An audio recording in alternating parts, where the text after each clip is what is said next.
खबर है में खुशामदीद। मैं हूँ आपको होस्ट सईद काजी और मेरे साथ हैं मेरे को होस्ट मियाँ शाहिद साहब।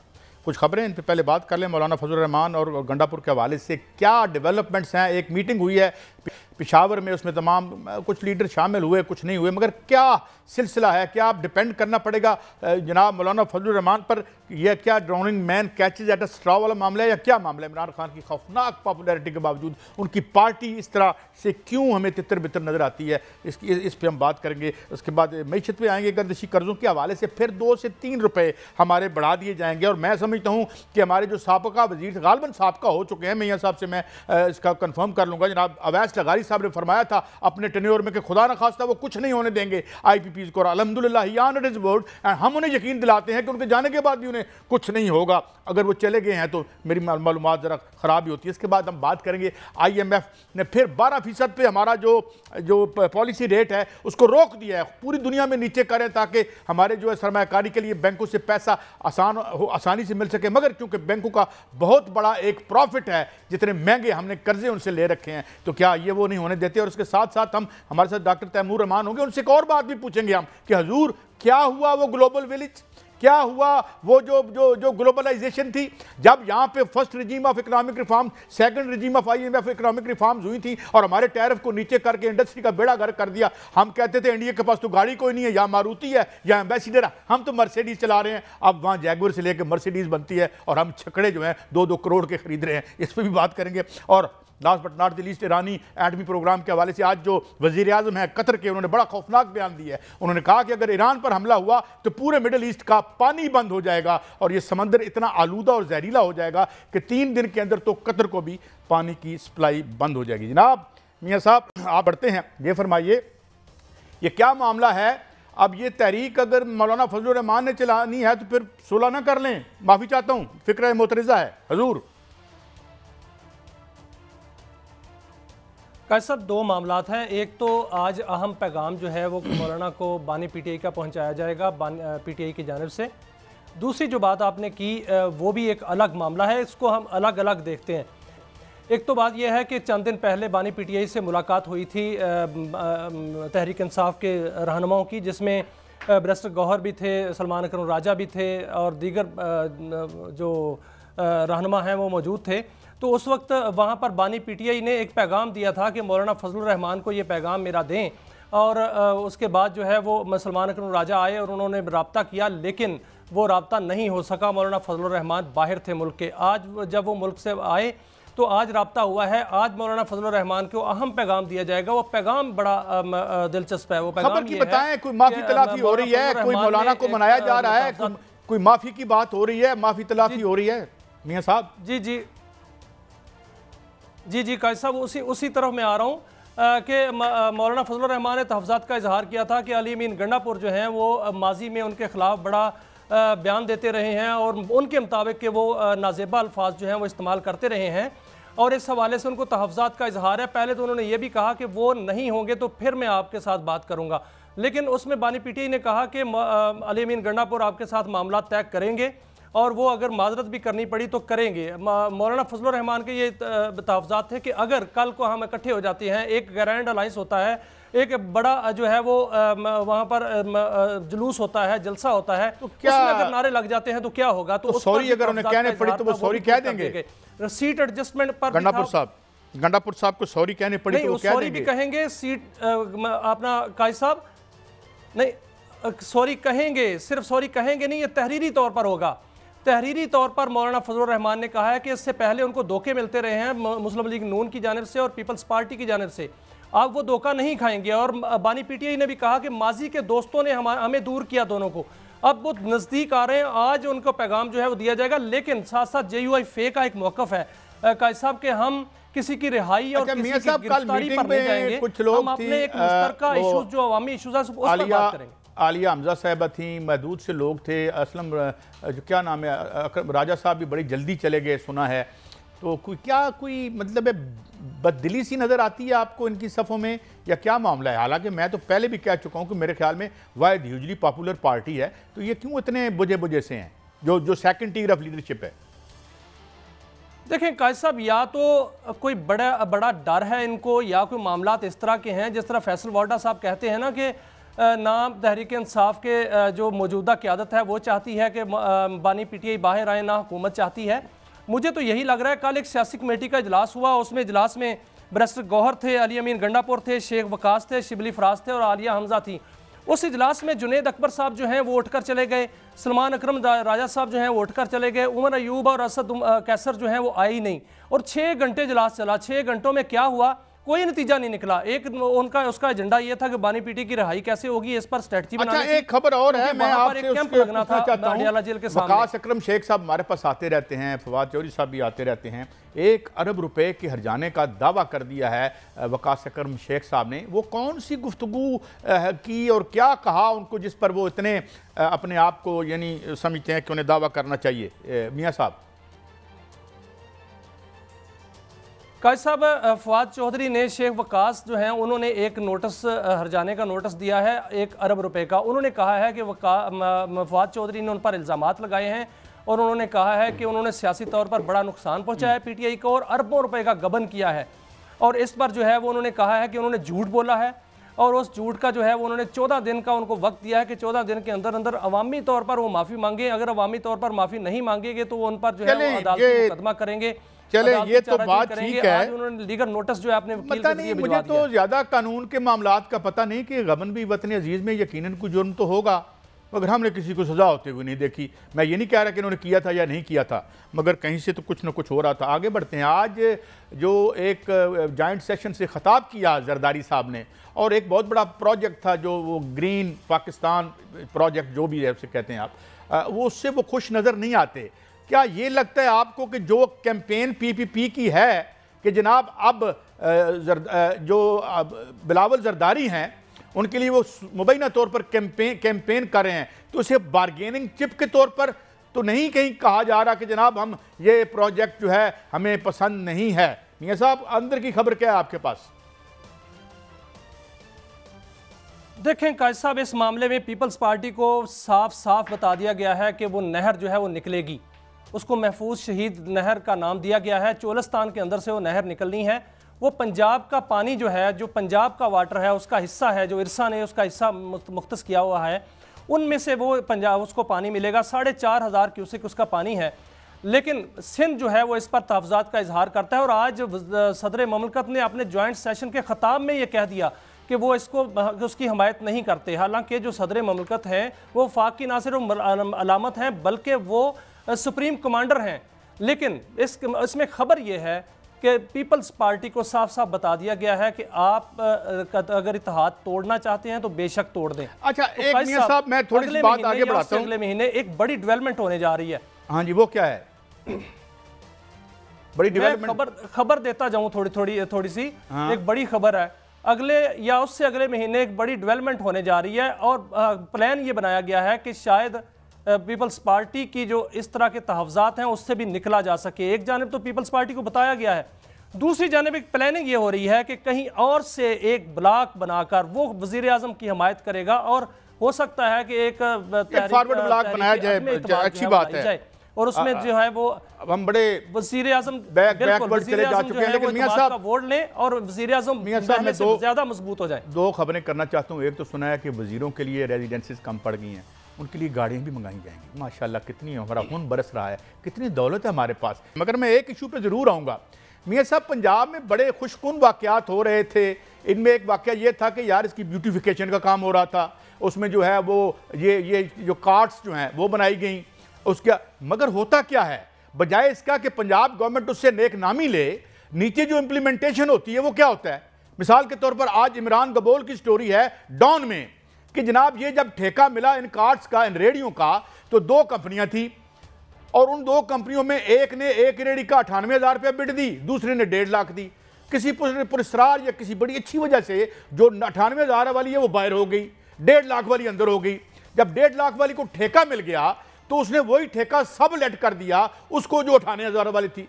तो बात यह है कि जो गुडविल के तौर पे पंजाब गवर्नमेंट काम करती है, अब कहा तो गया कि जी इसकी इंक्वायरी हो रही है, एक लोअर लेवल का, लोअर दर्जे का, इस खबर के मुताबिक एक मुलाजिम भी दाएं बाएं कर दिया है, मगर असल लोग कौन हैं इससे पहले एक हो रही थी, एक बड़ा अच्छा इनिशिएटिव लिया पंजाब गवर्नमेंट ने कि यार ये मोटरसाइकिलों के रास्ते अलग कर दो, वो भी बारिश का रुड़ गई हर चीज। मतलब इसके मैं ये समझता हूं कि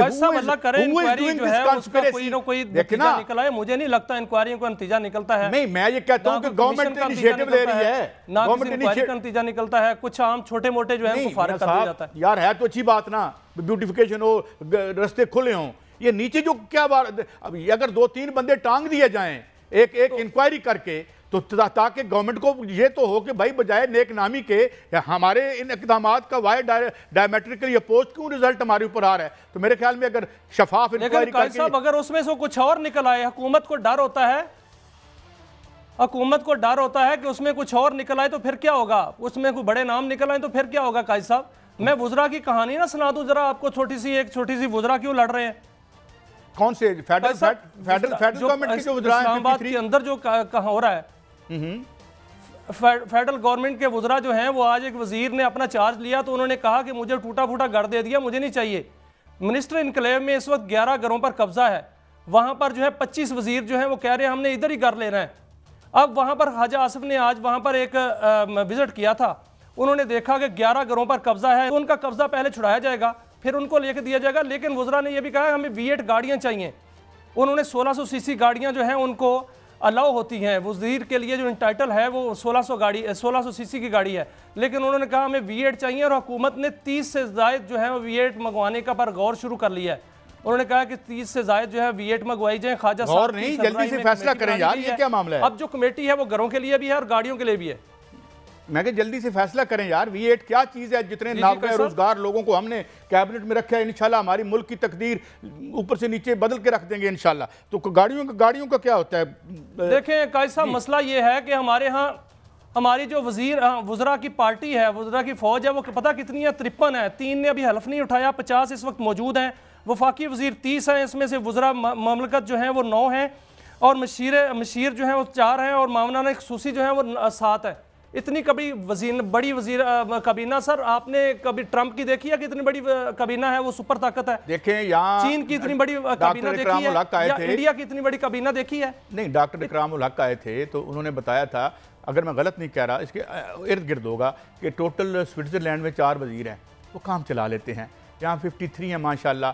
तो ये फिर हम अपनी हालतें भी तो देखें ना, जिस तरीके से थोड़ी देर पहले हमने बात की थी कि जिस तरीके से इतने बड़ा मुल्क, इतने खौफनाक, इसमें आप भी खबरें देते रहे कि जितने मिनरल यहाँ पे हैं, ऐसा मिनरल रिच मुल्क कोई नहीं है। और हालत ये है कि आज 12% जो है आज फिर हम नीचे नहीं कर सके उसको इंटरेस्ट रेट को, क्योंकि IMF हमें डराता है और 68-69 रुपीज़ आयल आ गया है, मगर वो पास ऑन नहीं हुआ। उल्टा खुशखबरी ये है कि 3-4 रुपये बिजली बढ़ जाएगी, क्योंकि अगले 6 साल में हमने वो कर्जा देना है जो वारदाती समझ लें, जो लोगों ने ये कैपेसिटी पेमेंट की, जो मुआहदों में खेल किया था, उसकी रकम इंशाल्लाह हम ही अदा करें और करते रहेंगे। एक ब्रेक के बाद हाजिर होते हैं और मईशत पर बात करेंगे। हमारे साथ होंगे जनाब डॉक्टर तैमूर रहमान, माहिर हैं मईशत के कितारों के मुताबिक। हमारे साथ रहिए।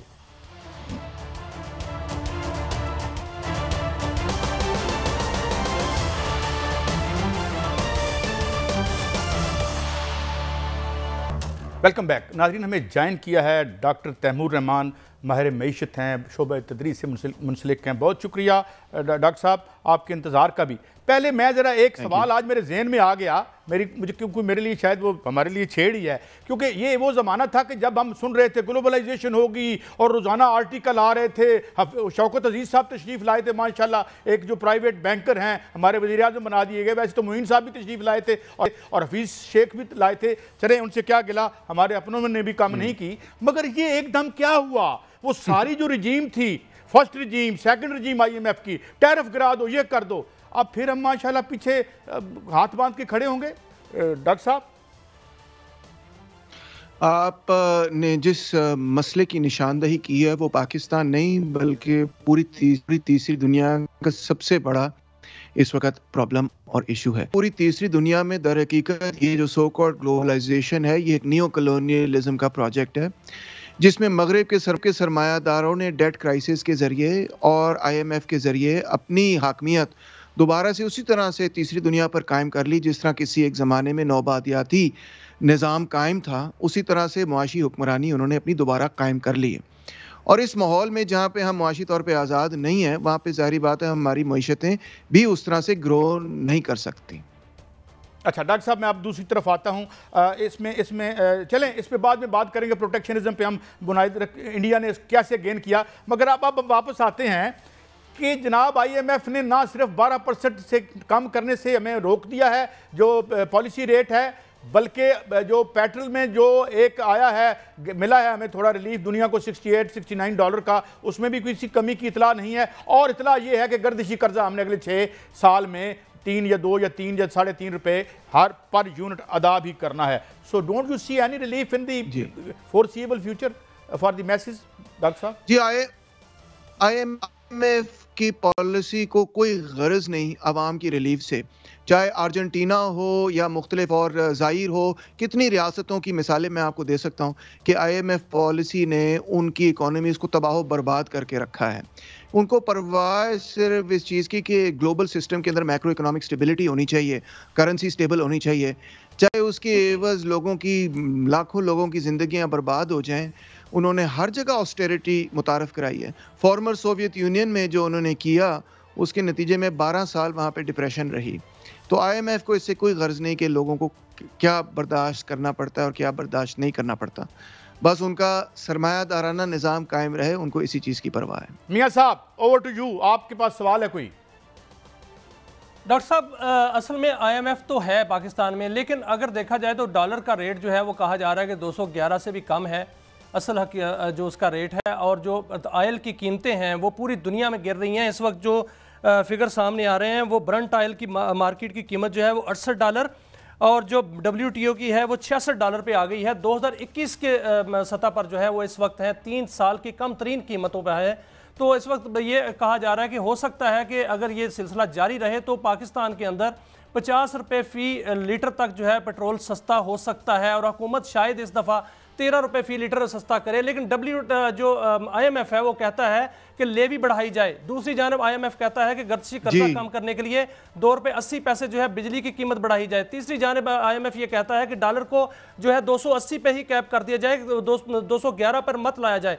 तो ये इस तरह की जो कंडीशंस हैं, क्या पाकिस्तान इसी तरह आगे जो है वो चलता रहेगा और इसी तरह हुकूमत लोग जो है पिसते रहेंगे?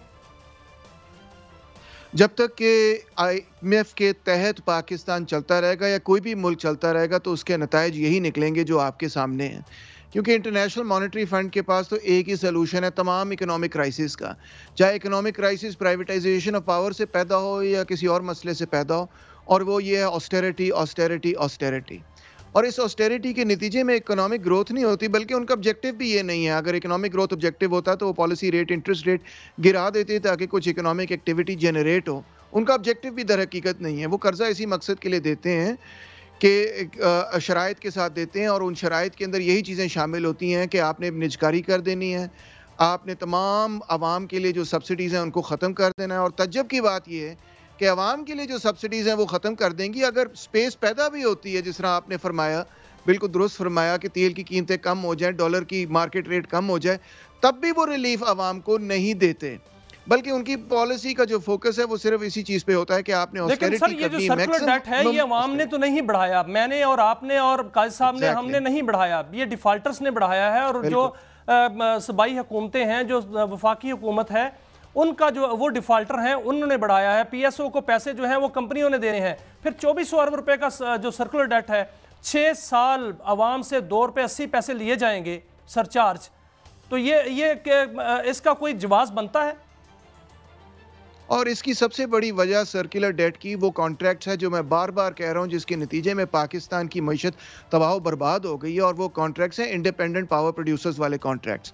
और आप देखिए IMF और वर्ल्ड बैंक वालों की शरारत कह लें या उनकी पोजीशन आप देख लें कि वो यहाँ पे पाकिस्तान के अंदर उनको बचा रहे हैं, ना कि पाकिस्तान की आवाम को और लोगों को कोई रिलीफ दें। उन्होंने कहा जी इस तरह इन्वेस्टर कॉन्फिडेंस तबाह हो जाएगा, आप इनसे एग्री करें, आप इनको कोर्स ना करें। हालांकि पिछले 20 सालों के अंदर जो सबसे बड़ा लूप होल है पाकिस्तान की पूरी इकोनॉमी के अंदर, वो IPPs है। आपको भी पता होगा, अभी रिपोर्ट शाया हुई है कि पाकिस्तान के अंदर जो बिजली की कीमत है वो अमेरिका, चीन वगैरह से डबल गुना ज़्यादा है। हमारे यहाँ बिजली की कीमत अमेरिका से भी डबल गुना ज़्यादा है। तो कैसे कॉस्ट ऑफ बिजनेस ठीक हो, कैसे मुनाफा कमाया डॉक्टर साहब, जाए, मैं कैसे दो पाकिस्तान बातें कंपेटिटिव हो। देखिए, हम तो बड़े अमीर मुल्क है माशाल्लाह, हम इतनी महंगी बिजली खरीद सकते हैं। डॉक्टर साहब, एक तो ये फरमाइएगा कि ये जो नेट मीटरिंग वाला मामला है, इसके 10 रुपये यूनिट जो सरकार खरीदेगी उसको 10 रुपये करके डिस्करेज कर, पूरी दुनिया जो है वो अब सोलर से भी आगे जा रही है, लिथियम बैटरियों से भी एक एडवांस कोई चीज़ आ गई है, एक्सपेंसिव वर्थ, जिससे पता नहीं क्या क्या हो जाएगी, और हम पीछे की तरफ जा रहे हैं डॉक्टर साहब। Exactly right. और आईएमएफ की पॉलिसी जो है हमें पीछे की तरफ धकेल रही है, बजाय इसके कि वर्ल्ड बैंक और आईएमएफ के नुमाइंदे ये कहते हैं कि ये आईपीपीज के कॉन्ट्रैक्ट्स ओनरस हैं और इनको रीनेगोशिएट करना बड़ा ज़रूरी है, इसके बगैर पाकिस्तान जो है वो तरक्की नहीं कर सकता।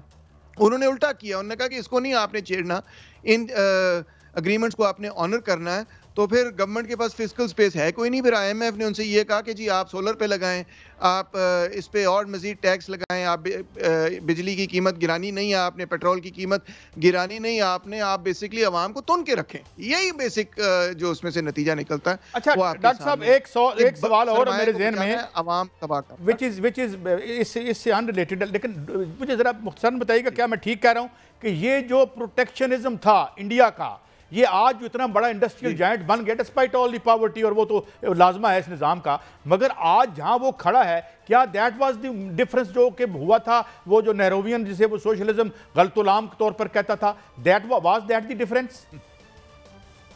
हाँ जी, ख़ास तौर पे नेहरू की जो पॉलिसी ये थी कि उसने एजुकेशन में जो इन्वेस्ट किया है वो तो लॉन्ग टर्म में बहुत ही कामयाब साबित हुई है। जो IIT सेंटर्स बनाए उन्होंने, और उसके नतीजे में उनके पास मैसिव लेवल की कैपिटल इनफ्लो आई, क्योंकि उनके पास स्किल्ड लेबर है, स्किल्ड मैन पावर है। हमारे यहाँ उलट चक्कर है, जो छोटे मोटे स्किल्ड हो जाते हैं वो यहाँ से मुल्क छोड़ के बाहर चले जाते हैं। तो हमारे यहाँ तो इन्वेस्टमेंट ही नहीं, पब्लिक के अंदर और एजुकेशन के अंदर, आवाम के अंदर इन्वेस्टमेंट कोई नहीं। तो नेहरू को सबसे बड़ा क्रेडिट इस चीज़ का जाता है। दूसरी बात ये, प्रोटेक्शनिज्म का जहाँ तक ताल्लुक है, तो देखें आप, वो खुद प्रोटेक्शनिज्म कर रहे हैं। डोनाल्ड ट्रंप साहब कह रहे हैं हम कनाडा पे भी टैरिफ लगाएंगे, हम मेक्सिको पे भी टैरिफ लगाएंगे, हम यूरोपियन यूनियन पे भी लगाएंगे, हम चीन पे भी लगाएंगे। तो वो तो खुद भी टैरिफ कर रहे हैं, हमें कहते रहते हैं कि टैरिफ खत्म करो, खुद टैरिफ लगाने के लिए की तरफ टुर पड़े हैं वो।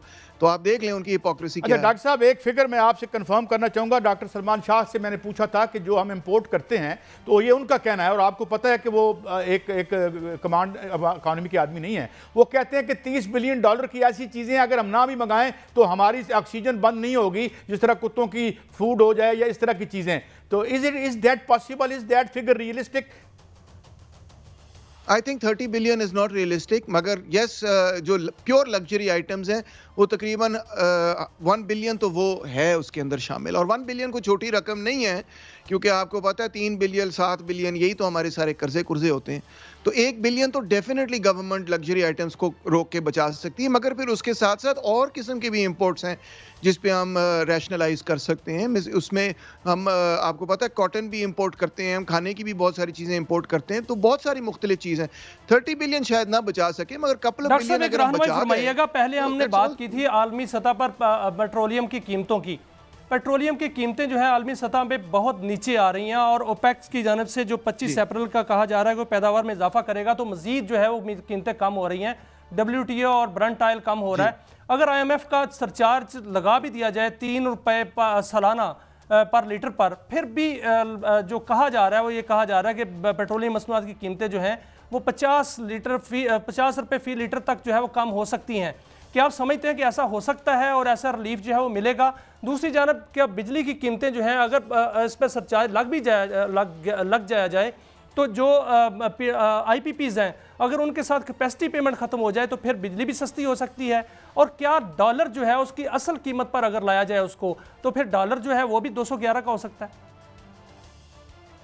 ये तमाम चीज़ें और इसके साथ साथ पाकिस्तान की इकोनॉमिक ग्रोथ भी तेज़ हो सकती है अगर हम IPPs का मसला कर लें हल। उसकी वजह सब जानते हैं, और वो ये है कि 2 ट्रिलियन से ज़्यादा तो हमने कैपेसिटी पेमेंट्स IPPs को देनी होती हैं। ठीक है जी, थोड़े से कॉन्ट्रैक्ट रीनेगोशिएट हुए तो गवर्नमेंट ने कहा 1.5 ट्रिलियन बचा लेंगे। गवर्नमेंट जो दिवालिया है वो इतनी बड़ी सब्सिडीज IPP को क्यों दे रही है? इसी की वजह से जो बिजली की कीमत है वो डबल है। जब बिजली की कीमत जिस मुल्क में डबल होगी तो वो क्या कम्पीट करेगा, वो क्या वहाँ पे तरक्की होगी, वो क्या एक्सपोर्ट करेगा, वो क्या अपनी कॉस्ट ऑफ बिजनेस जो है कम करेगा? तो सारे का सारा सबसे बड़ा नंबर 1 बॉटलनेक इस मुल्क के अंदर जो पावर सेक्टर की privatisation under IPP policy, sovereign guarantee और उसके साथ कैपेसिटी कैपेसिटी पेमेंट्स वाला कॉन्ट्रैक्ट, ये नंबर 1 प्रॉब्लम है जिससे सारे मसाइल पैदा हो रहे हैं पाकिस्तान में। डॉक्टर साहब आपका बहुत शुक्रिया, मगर जो सबसे अहम नाजरीन हमने एक ड्रॉ किया कंक्लूजन, ये कोई वो मसाइल नहीं है जो हम हल नहीं कर सकते। ये मुल्क आज भी फीजिबल बन सकता है, इसमें बहुत कुछ है, मगर विल चाहिए और जो वेस्टेड इंटरेस्ट है और वो जो मैं बात करता हूँ जो पॉलिटिकल पावर और मईशी ज़राए पैदावार का नेक्सस है, इसे तोड़ना पड़ेगा। एक ब्रेक के बाद हाज़िर होते हैं। ईरान के एटमी प्रोग्राम के हवाले से इंतहाई खौफनाक खबरें आ रही हैं जो आजकल ख़ास तौर पर कतर के वज़ीर-ए-आज़म ने कहा है। क्या मामला है, हमारे साथ रहिए। हमारे साथ होंगे जनरल रिटायर्ड जाहिद महमूद, इस पर बात करेंगे एक वक्फे के बाद।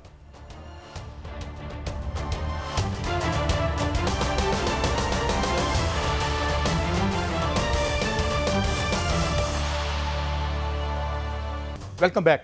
नाज़रीन, हमें ज्वाइन किया है मुमताज़ दिफाई तजिया नगार जनाब जनरल रिटायर्ड जाहिद महमूद साहब ने। बहुत शुक्रिया जनरल साहब आपके वक्त के लिए। मैं स्टेट आऊँगा जो आज कतर के वज़ीर-ए-आज़म ने स्टेटमेंट दी है और उसमें बड़ा उन्होंने एक डरावना सा मंजर पेश किया है। And the world seems a very scary place right now in the presence of Netanyahu और ट्रम्प साहब कि जनाब अगर यहाँ आपने इंस्टॉलेशन पे ईरान में हमला किया न्यूक्स पर तो पूरा इलाके में पानी नहीं मिलेगा। 3 दिन में तो सिर्फ कतर का पानी बंद हो जाएगा। Do you think this threat is real और किस हद तक पॉसिबल है कि ये एडवेंचर करेगा नेतन्याहू? बिस्मिल्लाहिर्रहमानिर्रहीम। काज़ी साहब, thank you very much for the invite. देखिए, न्यूक्लियर के साथ न्यूक्लियर जो है उसके साथ जब भी कोई इंसिडेंट होगा या उसके अगेंस्ट कोई एक्शन होता है तो it's not an ordinary event जी।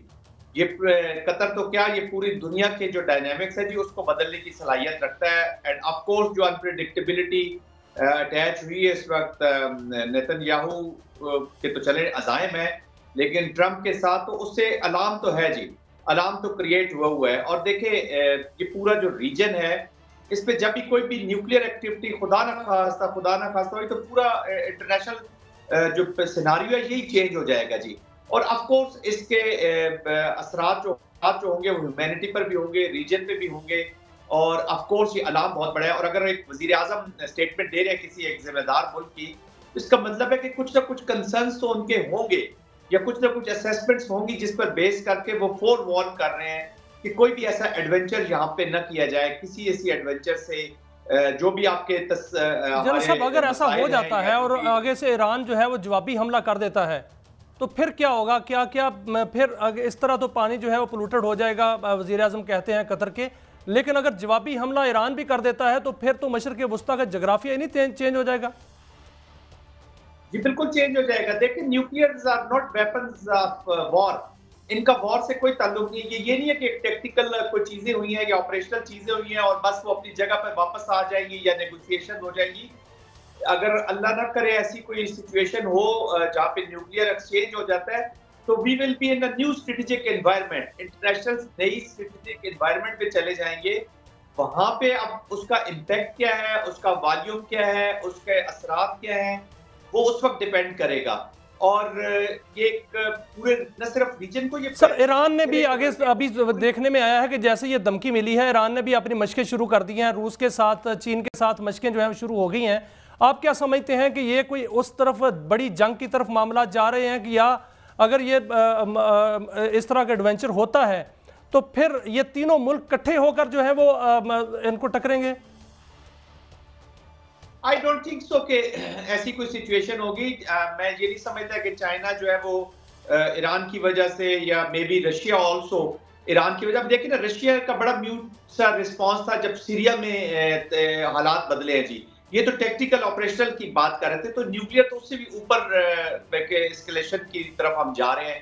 तो उसमें आई डोंट थिंक सो कि ये कोलैबोरेट करेंगे और न करना चाहिए। मैं ऑनेस्टली बताऊं आपको, क्योंकि हमें बासियत एक रिस्पॉन्सिबल कंट्री के, हम खुद एक न्यूक्लियर कंट्री हैं, हमें अंदाजे हैं कि जब डेटरेंस के लिए हमने न्यूक्लियर लिए इसलिए कि हमारी डेटरेंस एस्टेब्लिश हो सके जी, ताकि हम वॉर को रोक सके। ये वेपन्स ऑफ पीस होते हैं एक्चुअली, ये वेपन्स इंश्योर करते हैं कि वॉर ना हो। लेकिन अगर न्यूक्लियर डोमेन में वॉर चली जाती है तो फिर तो आई मीन पूरी दुनिया की तबाही होगी। लेकिन चाइना और रशिया ये सोचना कि वो ईरान के साथ मिलकर करेंगे, ये मुझे मुमकिन नहीं लगता।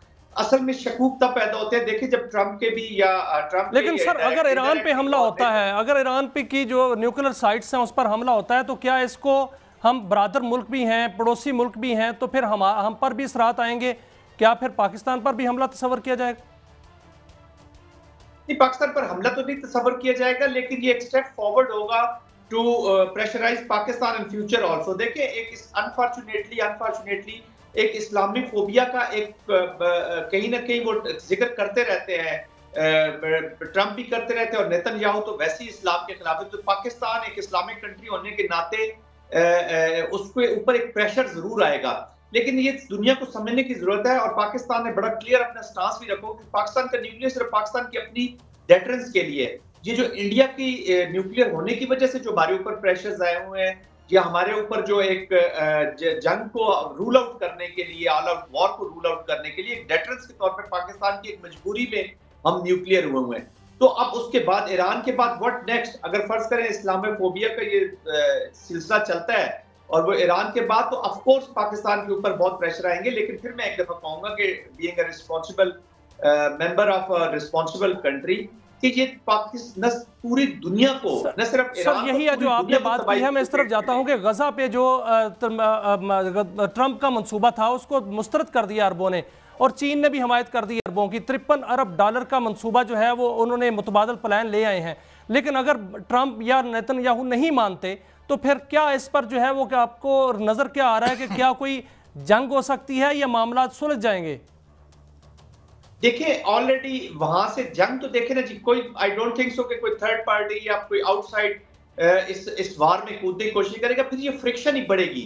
अभी आपने हमास को totally you have not taken out Hamas completely, friction होती रहेगी। देखिए ना, जब भी इस विक्ट्री होती है तो कहीं ना कहीं से फ्रिक्शन जरूर जन्म लेती है। ऑलरेडी ये प्रॉक्सीज की वॉर इसको कहा जाता था, तो कुछ ना कुछ विद इन द एग्जिस्टिंग जो स्ट्रक्चर होता है उसी के बीच में से नई रेजिस्टेंस पैदा हो जाती है।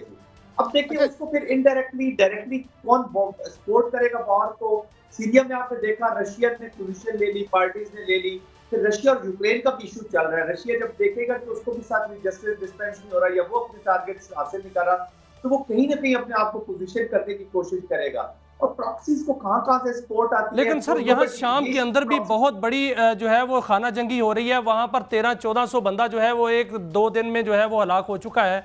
और दूसरी जानब ये जो पाक अफगान बॉर्डर है वहां पर भी दरअंदाजी हो रही है। ये क्या आप पूरे खित्ते में देख रहे हैं कि क्या खित्ते में कोई अमन होगा, ये इस तरह की जो अनरेस्ट है बढ़ेगा?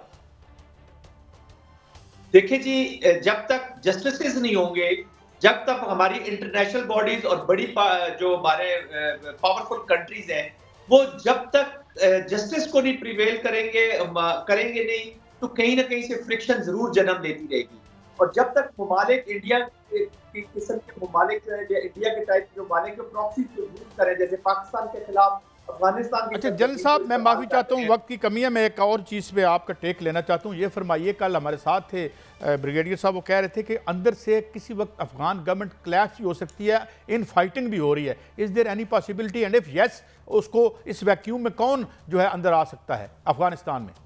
इस वक्त अफगानिस्तान की situation is not good. Of course वो पोर्ट्रे तो ये कर रहे हैं काबुल के, हम लोग बिल्कुल ऑर्गेनाइज्ड हैं, एवरीथिंग इज अंडर कंट्रोल।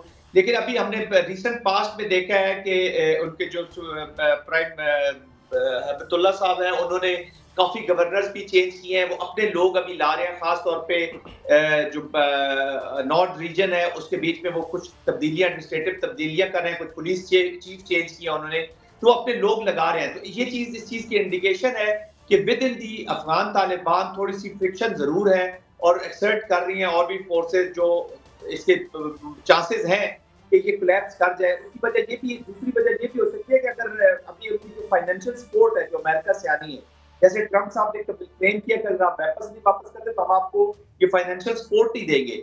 तो बैड गवर्नेंस की वजह से बिल्कुल चांसेस हैं इनके कोलैप्स होने के, इनके इंटरनल ड्रिफ्ट नहीं है। General retired Zaid Mahmood Saab, it is always a great pleasure to have you on the show. Thank you very much for enlightening us on all these very vital issues जो कि दुनिया face कर रही है। यह था हमारा आज का शो। कल फिर मिलेंगे, इजाज़त दीजिए, अल्लाह हाफिज़।